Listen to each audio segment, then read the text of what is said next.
नमस्कार मंडळी, welcome back to my channel Gapshap banded. चला तर पाहूया श्री रामचरितमानस या पुस्तकाचा पुढचा भाग. श्री रामचंद्रांचे सामर्थ्य, बळ आणि बुद्धी यांच्या महतीचे गायन लाखो शेषही करू शकत नाहीत.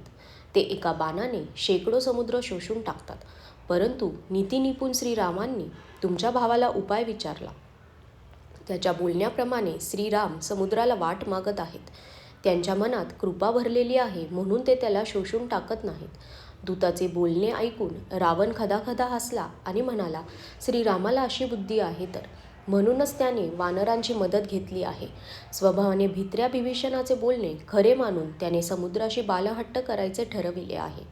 अरे मूर्खा, त्याचे खोटे मोठेपण काय सांगतोस? पुरे शत्रू असलेल्या रामाच्या बल व बुद्धीचे रहस्य मला कळून चुकले. बिभीषणासारखा भित्रा ज्याचा मंत्री असेल त्याला जगात विजय व ऐश्वर्य कसले मिळणार? दुष्ट रावणाचे हे बोलणे ऐकून दूताला राग आला. त्याने संधी साधून चिठ्ठी काढली आणि म्हटले, श्रीरामांचा लहान भाऊ लक्ष्मणाने ही चिठ्ठी दिली आहे. रावणाने ती डाव्या हाताने घेतली आणि मंत्र्याला बोलावून तो मूर्ख मंत्र्याकडून वाचून घेऊ लागला. चिठ्ठीत लिहिले होते, अरे मूर्खा, फक्त गप्पा मारून स्वतःच्या मनाची समजूत घालून आपले कुल नष्टभ्रष्ट करू नकोस. श्रीरामांना विरोध करून तू ब्रह्मदेव, विष्णू व महेश यांना शरण गेलास तरी तू वाचू शकणार नाहीस. एकतर अभिमान सोडून आपल्या लहान भाऊ बिभीषणाप्रमाणे प्रभूंच्या चरणांचा भ्रमरपण, नाहीतर हे दुष्टा श्रीरामांच्या बाणरूपी अग्नीमध्ये परिवारासह पतंग कीटकाप्रमाणे मरून जा. चिठ्ठी ऐकताच रावण मनातून घाबरला, परंतु तोंडाने हसत तो सर्वांना म्हणू लागला, ज्याप्रमाणे कोणी पृथ्वीवर पडून हाताने आकाश पकडण्याचा प्रयत्न करतो तसाच हा छोटा तपस्वी प्रौढी मिरवत आहे. शुक नावाच्या दूताने म्हटले, महाराज, अहंकारी स्वभाव सोडून पत्रात लिहिलेल्या गोष्टी खऱ्या समजा. क्रोध सोडून माझे बोलणे ऐका. हे नाथ, श्रीरामांशी वैर सोडून द्या.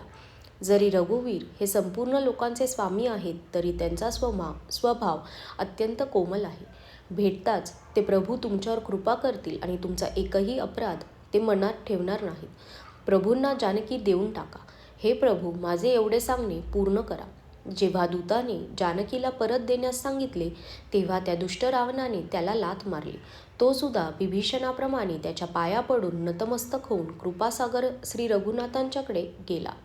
प्रणाम करून त्याने आपले म्हणणे सांगितले आणि श्रीरामांच्या कृपेने त्याला मुनीचे स्वरूप प्राप्त झाले.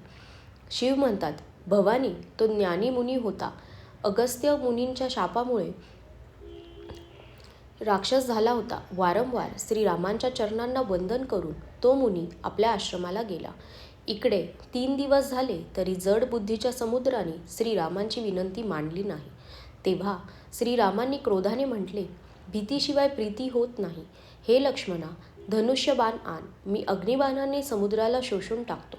मूर्खाशी नम्रता, कुटिलाशी प्रेम, स्वभावाने कंजूस असलेल्याला उदार उपदेश, ममतेमध्ये अडकलेल्या माणसाला ज्ञानाची गोष्ट, अत्यंत लोभ्याला वैराग्याचे वर्णन, क्रोधी माणसाला शांततेची गोष्ट आणि कामी माणसाला भगवंताची कथा यांचा परिणाम नापीक जमिनीत बी पेरल्याप्रमाणे फुकट ठरतो.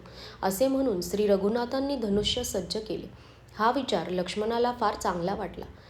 प्रभूंनी अग्निबाणाचा नेम धरला. त्यासर्षी समुद्राच्या हृदयात अग्नीची ज्वाळा उठली. मगर, साप आणि मासे यांचे समूह व्याकुळ झाले. जेव्हा समुद्राने पाहिले की जलचर जीव जळू लागले आहेत तेव्हा तो अभिमान सोडून सोन्याच्या थाळीमध्ये अनेक रत्न घेऊन ब्राह्मणाच्या रूपाने आला. काकभूषुंडी म्हणतात, हे गरुडा, कोणी कितीही उपाय केले तरी केळीचे झाड कापल्यावरच फळे देतात. नीच मनुष्य नम्रता मानत नाही. शासन केल्यावरच तो वागतो. समुद्राने भयभीत होऊन प्रभूंचे चरण धरले आणि तो म्हणाला, हे नाथ, माझे सर्व दोष क्षमा करा. हे नाथ, आकाश, वायू, अग्नी, जल व पृथ्वी या सर्वांची करणी स्वभावतःच ज्ञानीहीन असते. तुमच्या प्रेरणेमुळे मायेने त्यांना सृष्टीसाठी उत्पन्न केलेले आहे. सर्व ग्रंथांमध्ये असेच सांगितले आहे, ज्याच्यासाठी स्वामींची जशी आज्ञा असेल त्याप्रमाणे राहण्यातच सुखी असतो. प्रभूंनी मला शिक्षा देऊन चांगले केले, परंतु जीवांचे स्वभावसुद्धा तुम्हीच बनवले आहेत. ढोल, खेडूत, क्षुद्र, पशु व स्त्री हे सर्व दंडानेच वठणीवर येतात. प्रभूंच्या प्रतापामुळे मी सुकून जाईन आणि सेनापलीकडे उतरेल, यात माझे मोठेपण नाही. तरीही प्रभूंची आज्ञा मोडता येत नाही असे वेदांनी प्रतिपादन केले आहे. आता तुम्हाला जे बरे वाटेल ते मी त्वरित करतो. समुद्राची अत्यंत विनीत वचने ऐकून कृपाळू श्रीरामांनी हसून म्हटले, बाबा रे, ज्या रीतीने वानरांची सेना पार उतरून जाईल असा उपाय सांग.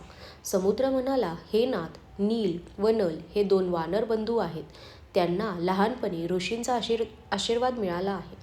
त्यांनी स्पर्श केल्यास मोठमोठे पर्वतसुद्धा तुमच्या प्रतापाने समुद्रात तरंगू लागतील. मी प्रभूंची सत्ता ध्यानात ठेवून आपल्या बळानुसार जी शक्य होईल ती मदत करतो. अशा प्रकारे समुद्राला बांध घाला की त्यामुळे त्रैलोक्यामध्ये तुमची सुंदर कीर्ती गायली जाईल. या बाणाने माझ्या उत्तरेकडील तटावर राहणारे जे अत्यंत पापी व दुष्ट मनुष्य आहेत त्यांचा वध करा. कृपाळू आणि रणधीर रामांनी समुद्राच्या मनातील दुःखे ऐकून ते त्वरित दूर केले व त्या दुष्टांना बाणाने मारून टाकले. श्रीरामांचा प्रचंड पराक्रम पाहून समुद्र आनंदित झाला. त्याने त्या दुष्टांची सारी हकीकत प्रभूंना सांगितली. नंतर त्यांच्या चरणांना वंदन करून समुद्र निघून गेला.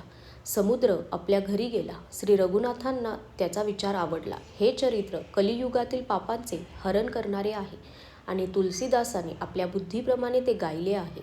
श्री रघुनाथ हे गुणनिधी, सुखधाम, संशयाचा नाश करणारे आणि विषादाचे दमन करणारे आहेत. अरे मूर्ख मना, तू संसारातील सर्व आशा व विश्वास सोडून निरंतर त्यांचे गायन कर व त्यांचे चरित्र ऐक.